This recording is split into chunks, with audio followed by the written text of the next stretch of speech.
अस्सलाम वालेकुम क्लास 5। आज हम करेंगे वर्कबुक सफ़ा नंबर 51 और टॉपिक हमारा है मरक्कब। मरक्कब किसे कहते हैं? दो लफ्ज़ों या इसमों को मिलाकर एक लफ्ज़ बनाया जाए, इसे मरक्कब कहते हैं।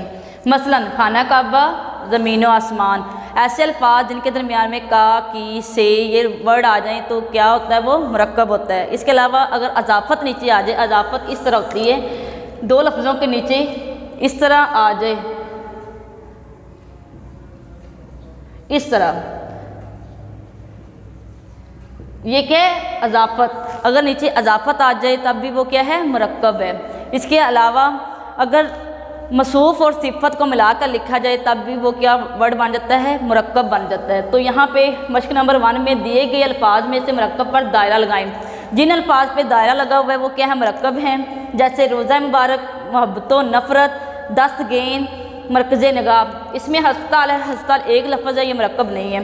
नज़रिया पाकिस्तान, अदाद शुमार, हौसलाधार बारिश, डाक खाना, इनके दरमियान में गर्दन और मैच जो हैं वो क्या हैं? मरक्कब नहीं है। बाकी अल्फाज क्या हैं? मरक्कब हैं। रोज़े रोशन, आना जाना, गोरा और काला, हॉकी का मैच, ये भी क्या है? मरक्कब है। इसके अंदर दो लफ्ज़ हैं, मीरपुर और नसीब, ये मरक्कब नहीं है।